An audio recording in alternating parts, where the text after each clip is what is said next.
aqui, né, os slides. Deixa eu pôr os slides.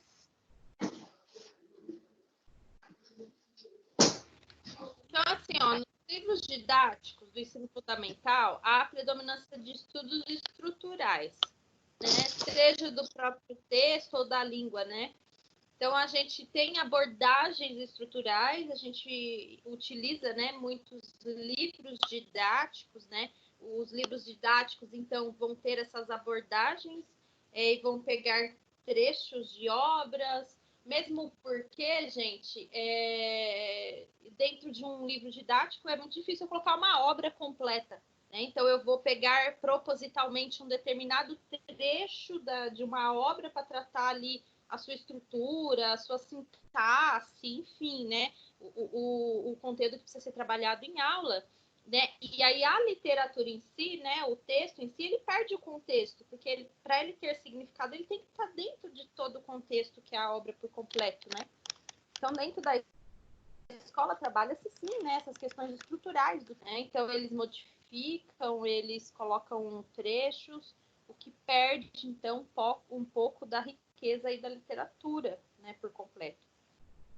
E aí, ó, se por um lado os textos transcrevem poemas, né, transcrevo, né, coloco ali com a minha linguagem, com a minha proposta pedagógica, né, os textos transcrevem poemas de qualidade, por outro utilizam ignorando por completo sua poeticidade, a sua arte. Né? Nesse momento em que a gente pedagogiza, que a gente escolariza, né, aquele poema, aquele trecho, aquela obra, né, a gente ignora por completo sua poeticidade, a sua arte. A gente está trabalhando uma estrutura, né? A gente está trabalhando um conteúdo programado dentro de um currículo escolar, né? Muito frequentemente, né, o que se pede nesses exercícios limita-se a sublinhar rimas, enumerar estrofe, localizar adjetivo, verbo, substantivo. Né? Então, dentro de uma aula de língua portuguesa, por exemplo, eu pego ali um trecho, vou ver as características do poema, vou pegar os verbos, as rimas, substantivos. Né? Então, eu tenho toda essa questão estrutural do texto, eu retiro totalmente dele a arte, a poeticidade. Né? Então, essa apresentação da literatura fragmentos de forma didática, ela tira a sua poeticidade, toda essa proposta da literatura. Né? Então, a proposta ela é didática, não artística, não poética. Né? Mas é uma característica aí dos ambientes escolares. A questão de segmentação de textos e adaptações, né? Então, muitos livros didáticos segmentam, pegam um trecho de texto ou adaptam, né, determinada obra. Então, os textos literários, textos didáticos, com muita frequência, não, né? Obviamente, eles não estão ali por completo, né? Então, no livro didático, eles vão colocar um trecho a qual, né, eu vou destacar alguma situação, algo querer ser comentado e não uma obra completa. Ao ser extraídos dos seus formatos originais, então esses trechos perdem a coerência, né? Porque uma obra, ela para ter coerência, para ter o entendimento, ela tem que ser a obra completa. E aí essa coerência que só exercem dentro de uma unidade, né, macroestrutural, tá? Que é o que eu acabei de falar. A coerência de uma obra literária, ela está dentro da macroestrutura da obra completa. Então, se eu pego um fragmento, é uma microestrutura, né? Ela perde essa coerência. Ela vai ser, sim, utilizada de maneira, né, eficaz, mas para atender aquele contexto, aquele conteúdo a ser trabalhado em aula. E aí, né, eu pensando na arte, eu descontextualizo, né? Torna aquele texto incoerente. Isso voltado para a arte, tá, pessoal? Alguns atores ainda mais ousados fazem adaptações. Então, existem materiais escolares a qual a obra... Eu não peguei um trecho, né, e citei aquele trecho na íntegra. Eu adapto, eu modifico o texto, tá? De forma que caibam num formato ou numa situação que é conveniente ali para o contexto do livro didático. Aqui eu tenho um exemplo Observe o poema seguir, Canção junto ao berço, tá? De Mário Quintana. Em seu formato original e em seguida a transcrição, né? De aqui como inadequado. Perceba, né? Então a gente vai ler a obra original e adaptar. Então perceba como ignorar a pontuação, separação de versos, impõe um outro ritmo da leitura que descaracteriza o poema, né? Então vamos ver aqui a original. Então a original é essa daqui, é um poema, né? Não te movas, dorme, o teu soninho tranquilo. Não te movas, diz-lhe a noite, que ainda está cantando um grilo. Abre teus olhinhos de ouro, o dia lhe diz baixinho. É tempo de levantares, que já canta um passarinho. Sozinho, que pode um grilo, quando já tudo é revoada. O Henrique chegou. E o dia rouba o menino no manto da madrugada. Não, daqui a pouco. Então, essa daqui, gente, é a obra original de Mário Quintana. A gente pode perceber que ela é uma poesia, né? Tem todos os seus trechos, as pausas, né? As separações. E aí eu tenho uma transcrição, que é essa daqui. Ainda não. Na transcrição, o que eles fizeram, pessoal? Eles pegaram essa obra, ó, e a transcreveram de uma outra maneira. Aqui a gente pode perceber que eu tenho frases curtas, eu tenho mais respirações, eu consigo entonações diferentes, né? A leitura pausada desse poema, ela nos traz sensações diferentes do que simplesmente eu ler esse texto assim corrido. Não te movas, dorme o seu soninho tranquilo, diz-lhe a noite, que ainda está cantando um grilo. Abre teus olhinhos de ouro, o dia lhe diz baixinho. É tempo de levantares, que já canta um passarinho. Sozinho, que pode um grilo quando já tudo é revoado. E o dia rouba o menino no manto da madrugada. Né? Então, essa transcrição, ela tem os conteúdos que tem na original.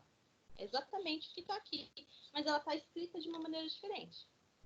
E aí essa transcrição, ela rouba, né? Ela retira dessa obra a sensação que ela nos traz, né? De uma leitura pausada, né? Pensativa, onde fala à noite, depois o dia chega falando baixinho. Né? Então eu tenho todas essas questões que, se eu transcrevo a obra de uma maneira um pouco diferente, ela perde. Ela perde todo o encanto que ela possui. Pelas temáticas, né? Muitas vezes o que parece nortear a seleção de textos, né? Deixa eu tirar um negócio aqui. Pelos autores didáticos são as temáticas. Hoje tem muito foco, né, no que está sendo tratado. A gente houve tanta discussão, né, do Ministério da Educação, de política, envolta a livros escolares. Não é verdade, gente? Tenho certeza que vocês já viram discussões que envolvem o que está sendo tratado num livro escolar. Não é verdade?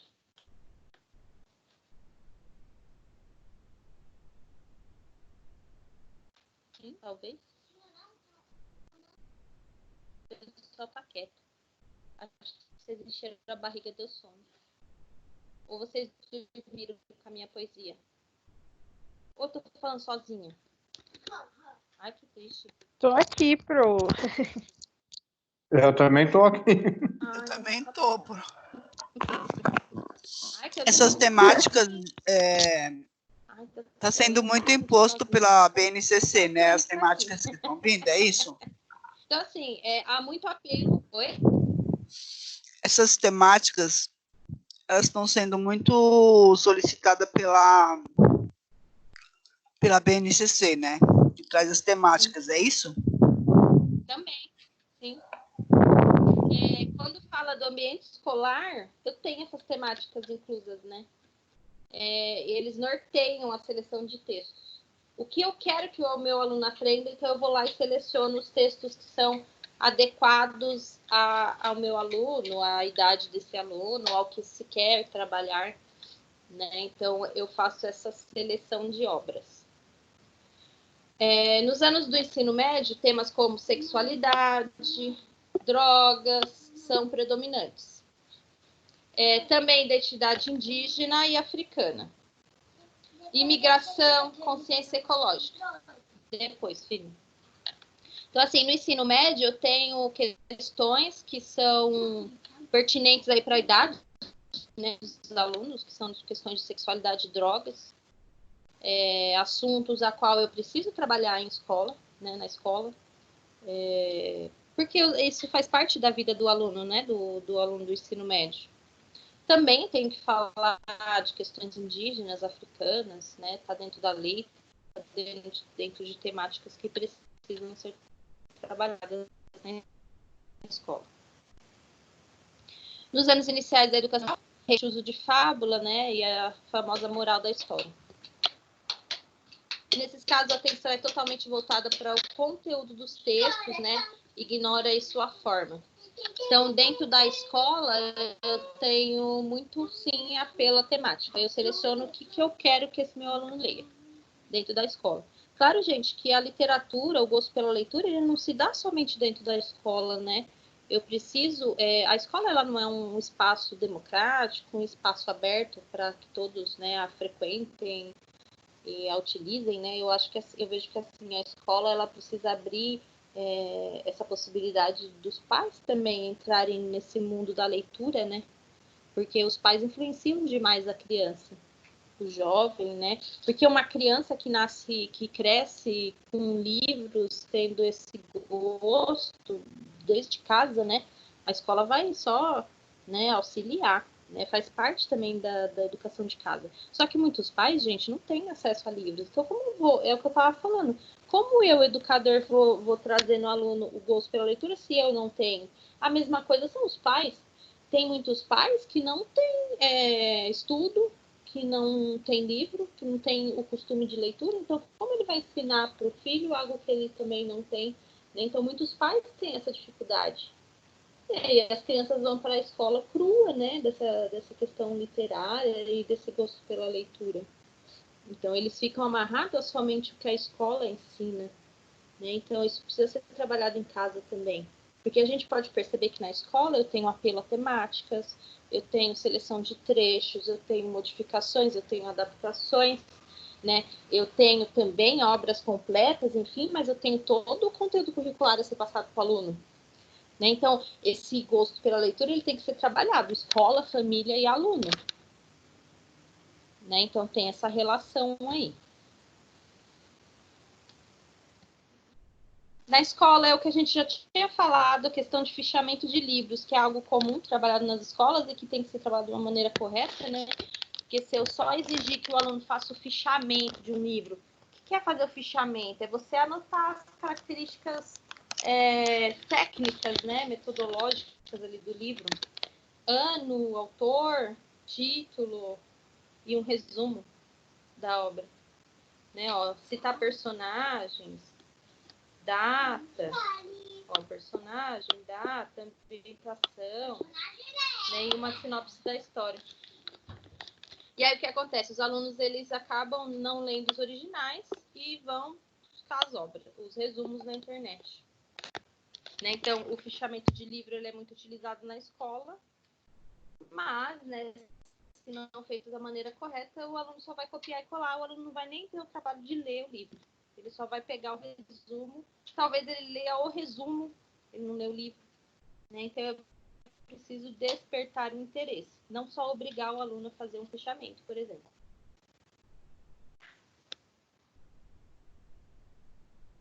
Esse daqui, gente, é uma reflexão aí que fica, que eu queria trazer para vocês. Vocês, eu quero ouvir vocês falando. Pensa num livro que de alguma maneira marcou vocês, né, na sua experiência como leitor. Pode ser na infância de vocês, na juventude, na adolescência. Quais elementos desse livro ficou guardado aí na sua memória? que vocês absorveram dessa obra que ficou marcada? Foi o foco narrativo, o estilo, os personagens? O que vocês recordam dessa obra? Vocês lembram exatamente o nome dos personagens ou vocês se recordam da situação, de alguma emoção que trouxe para vocês? Então, assim, o que vocês têm de recordação? Tem alguma obra que vocês lembram até hoje, ou alguma situação que aquela obra te trouxe? Professora, a obra de Bentinho, aquela que tem o personagem Bentinho, o Escobar lá, que não sabe quem traiu quem, se era filho de não sei do quem. É mal confuso, ainda fica essa incógnita na cabeça da gente. Mas foi uma obra que marcou. Foi. E você leu ela quando você estava na adolescência? No ensino médio, dos meus 15, 16, 17. 15, 16, 17. Não é Dom Eu Casmurro? esqueci o nome tinha... dessa obra. Não é Dom Isso, Casmurro? Não lembro se era... Não lembro Porque qual era o nome da obra. Bentinho era o interessado na Capitu, não é isso? Acho que é isso, né? Isso, esse mesmo. Acho que é Dom Casmurro. Esse mesmo. É uma obra que ficou marcada, assim. Porque fala sobre...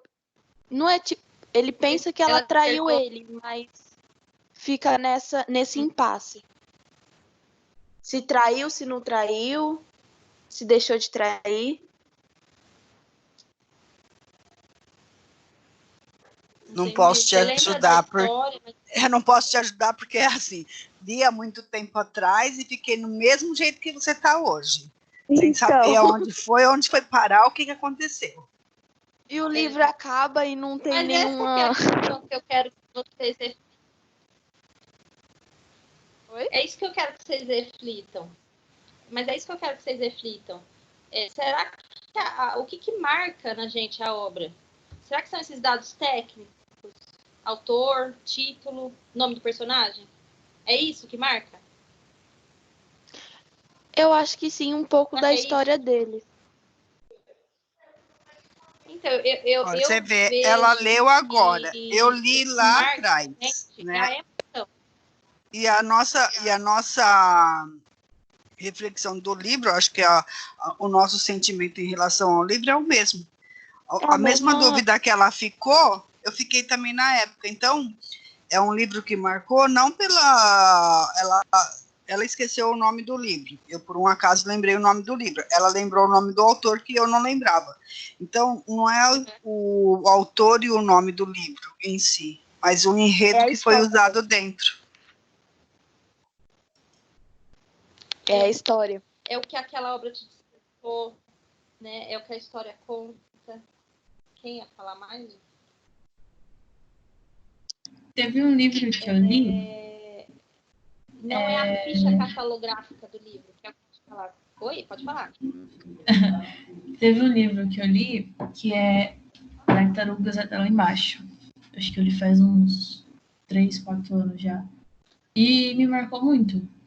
Porque ele como fala, ele meio que investiga, acho que a morte de um vizinho. Mas o que marcou mesmo foi o título, né? Tá falhando a ligação. Tartarugas até lá embaixo. Dá pra entender? Uhum. E aí, deu uma falhada, Ariel. Não sei se pros demais falhou, mas eu não entendi o que você falou. O meu falhou também e saiu os slides. Oi, Ariel? Oi. O meu também falhou e saiu os slides aqui. A minha internet também não tá lá essas coisas, não. Oi, Ariel. Oi. O livro é Tartarugas até lá embaixo. Tá cortando. Repete, por favor. O livro é Tartarugas. De novo. O nome do livro é Tartarugas até lá embaixo. Isso. Só entendi a parte do Pro, eu acho também... Tá me ouvindo? Oi. Eu acho também que o que influencia bastante também é o público mesmo, as pessoas ao redor, que nem esse Tartaruga lá embaixo, acho que é do John Green, não é? Eu não sei se é, eu acho que é. E que nem o John Green, ele lançou A Culpa das Estrelas. Muita gente começou a ler.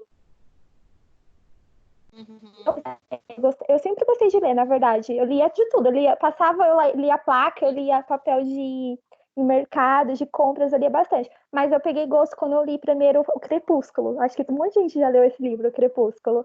Então, que estava falando bastante, a mesma coisa, A Culpa das Estrelas. Aí, quando a pessoa lê um livro que muita gente está falando, acaba pegando gosto pela leitura e acaba lendo outros livros. Acho que isso influencia bastante também. Ah, sim. Influencia. Sim. É costume, né? A questão da leitura, a gente sim, de fato, pega gosto e começa a praticar, né? Porque a gente sente prazer, né, naquilo. É igual eu peguei e mostrei para a professora. Eu tenho todos os clássicos, não tenho todos, mas é todas as histórias clássicas, Helena, Quincas Borbas, eu tenho praticamente os livros todos, porque conforme eu fui incentivada lá atrás, e isso trouxe para até hoje, né? Só que eu dei uma parada de ler, mas eu preciso voltar. Então eu tenho bastante desses livros, eu sempre gostei, tanto de romance, tanto clássicos. Sim. É assim, gente, todos nós temos algumas obras que nos marcaram, né? Eu, por exemplo... Eu tenho uma que é um pouquinho antiga, viu? Fala aí, Maurício. Eu acho que foi um dos poucos livros que eu li quando eu era de criança para jovem. A Ilha Perdida, edição Vagalume. Muito bom, já li. Nossa, é verdade. Na minha época, a gente lia muito Vagalume. Acho que foi um dos poucos livros assim que eu li quando eu era de adolescente de criança para adolescente.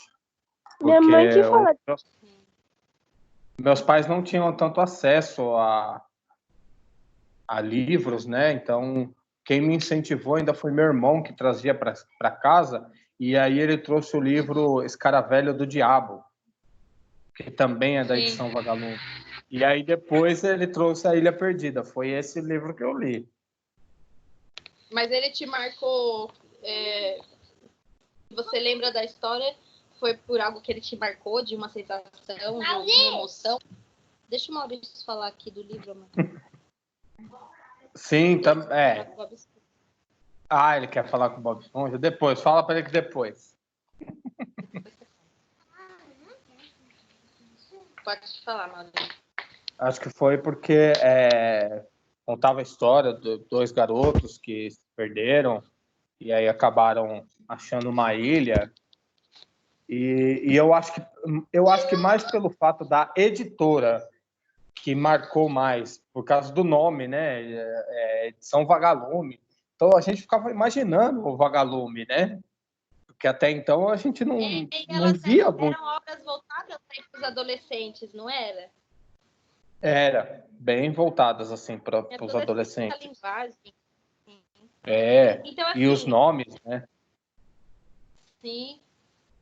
Era adaptado, né, para os jovens da época, né? O que eu queria que vocês refletissem é que, assim, a literatura, ela nos marca, ela nos traz lembranças, recordações. E são essas emoções, são essas introspecções que ficam, né? Não é o nome do livro, não é o autor, o ano da obra. É a emoção que ela trouxe. Né? Eu lembro que uma obra que eu li de clássico, que era o 5 Minutos. Ela é uma obra curtinha, né? Ela chama 5 Minutos, é de José de Alencar. Foi uma obra assim, que me marcou bastante. É um romance e fala sobre... eu não me lembro o nome de personagem, mas o que eu me recordo é que eu achava assim, extraordinária a história que ela conta de uma pessoa, né, um homem e uma mulher que, por conta de 5 minutos de atraso né, desse homem pegar um ônibus, ele conheceu a amada dele. Então, na época, até hoje, né, eu achei essa história tão linda, assim, né? Nossa, o que 5 minutos de atraso pode transformar a vida. Oi? Essa história é linda. Ela é linda, né? Então, assim, é uma história que, assim, eu lembro sempre dela. Quando fala de clássico, eu lembro dessas 5 minutos. Uma que eu lembro também é o Quincas Borba e Memórias Póstumas de Brás Cubas, porque na época que eu estava lendo Quincas Borba, meu irmão estava lendo Memória Póstuma de Brás Cubas, e tem uma parte do livro que eles se encontram, né? O Quincas Borba e no Memória de Brás Cubas, e a gente ficava dialogando. Então, assim, é o momento que ela traz. Então... Oi, Tairine. É a Tairine que tá falando? Não, Pro. Não é não? Alguém falou.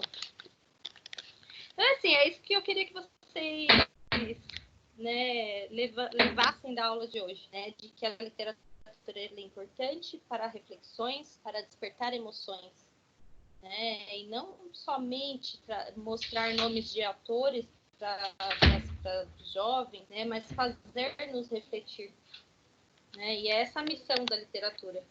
Então, não adianta o professor ficar batendo martelo, o educador ficar insistindo em dados técnicos, em ficha catalográfica de obras, sendo que o que fica, de fato, é a história, é a emoção dela, né? É isso que fica. O Henrique, vem cá. Tira esse fone. O Henrique quer contar uma história para vocês. É que assim, ó, eu pedi pro Henrique falar para mim qual que era a história favorita dele. E aí, ele me falou de uma história favorita dele. Deixa eu pôr aqui, é muito legal. Rapidinho, aí a gente já acaba, tá? Deixa eu pôr aqui. A história é bem curtinha, tá? Bem curtinha, né, filho? Deixa eu fechar aqui. Fecha tudo. Fecha tudo, fecha tudo. Não, gente. Essa não é a primeira página, tá? Vocês já viram essa daqui? Conhece? Nunca vi. O Henrique ama essa história. As crianças lá na escola gostam, viu? É, É. o Henrique ama essa história. Bem, eu vou colocar o vídeo para escutar também. Tá. Mamãe, parece que o pessoal tá... Nunca nem vi, só ouço falar. Então, ela chama Uma Limpeza de Teresa. Esse livro, ele é lá da faculdade, ó. Então, tem lá pra gente, quando voltar. Vem cá. Então, ó, ele conta a história da dona Teresa, né? Da Sinha Teresa, que tem mania de limpeza, né? Tá aqui, ó. Ó, então me ajuda a ler. Faculdade. Da UniABC. Essa? Me ajuda a ler, filho. Vamos lá, ó. Sinha Teresa tem mania de limpeza. Esfrega o chão. Com muita água e sabão. Depois, dá o banho em panelas. Lava o sal e lava o açúcar. Fica tudo desmanchado. Chado. Que caldo. Do mais entornado. É. Preciso lavar a mesa. Suspira, Sinha Teresa. E vira a pobre Da mesa. que fica esperneando. Que fica esperneando as pernas. A mesa grita aflita. Dona Teresa. Ai, ui, chega de tanta limpeza. Coitada da mesa. E o gato que vai passando também entra lá na faxina. Lá vai o gato pratina. O gato agoniado respinga para todo lado, molhando toda a cozinha.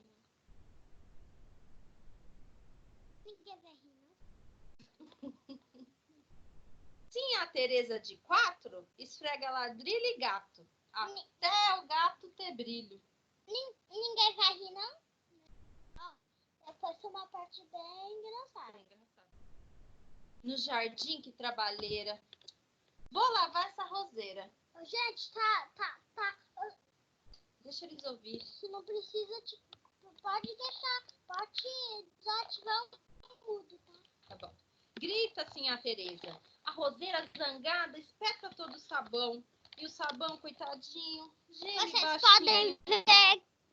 Não, eles estão vendo. Também, deixa eu falar com ela. Deus, assim não dá pra ler história. Ó, a roseira zangada espeta no chique, ele geme. Parece um porco-espinho. Quer mostrar? Vamos um pouquinho pra vocês. Pessoal, que tá tudo em espeto da planta. Ela espetou todo o sabão. Calma aí. Eu tô vendo, Henrique. A roseira soltando os espinhos no sabão. O sabão parece um porco-espinho. Então vamos para a próxima página. Mas a velha, com firmeza, o que ela faz? Continua a limpeza. Esfrega uma bananeira, lava o cacho de banana, esfregando muita fruta. A velha com...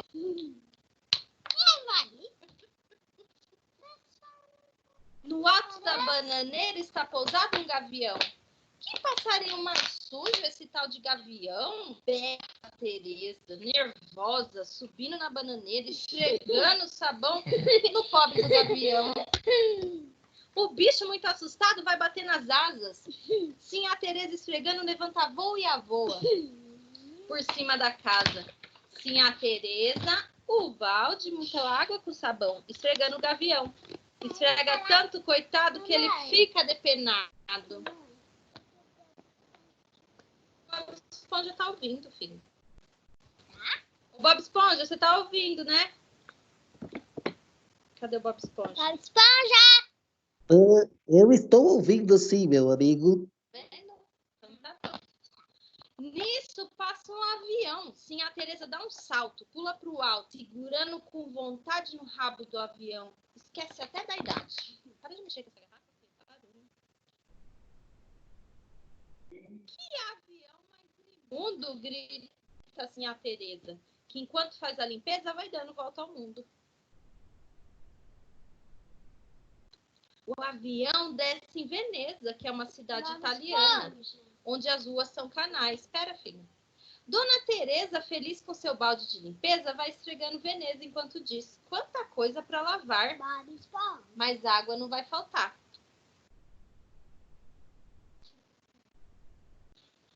Sobre torres de igreja, esfregando vai Tereza.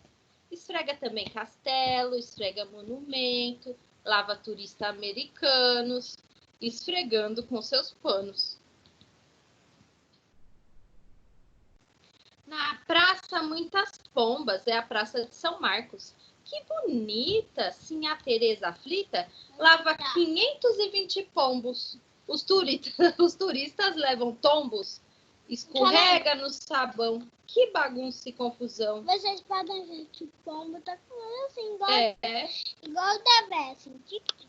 E os turistas aqui, ó, estão levando tombo. Ai, gente. Boa tarde. Não sei.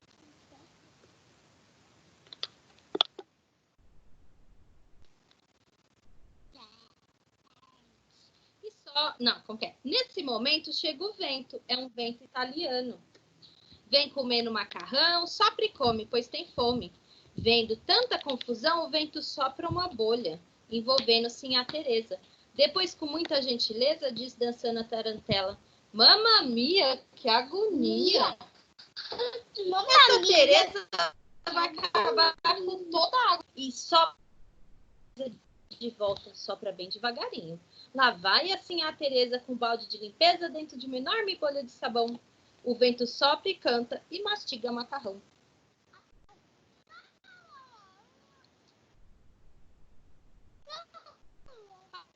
cima dos mares, montanhas, geografias, até que chegam de volta à casa de Sinhá Teresa. Pum! Estoura a bolha. O vento já vai embora. E Sinhá Teresa fala enquanto entra na sala. Quanta poeira! E recomeça a trabalheira. Sinhá Teresa, que mania de limpeza! E vai passando seu pano por cima da velha mesa. Passa o pano no piano, passa o pano na cozinha, esfrega uma rosquinha, depois tira o pó da sobremesa. Essa senhora Teresa tem mania de limpeza. Enfim. Henrique, gostei dessa sua historinha que você escolheu pra gente hoje. Isso não é nem mania de limpeza, isso é toque. É mesmo. O Henrique, quando eu fico limpando muita casa, ele fala que eu tô igual a Teresa. Ah, legal. É muito gostoso, né? E eu vejo que ela traz, né, essas reflexões para a criança. Mesmo que eu percebo isso, que ele reflete, né? Que é exagero, né? Tanta limpeza. Pronto, Aí tem acabou, hora que eu moço. tô limpando a casa, limpando e não dou Acabou. atenção para ele. Aí ele fala assim: ah, você parece a Dona Teresa, né? Quer dizer, tô exagerando, né? Bob Esponja! Essa historinha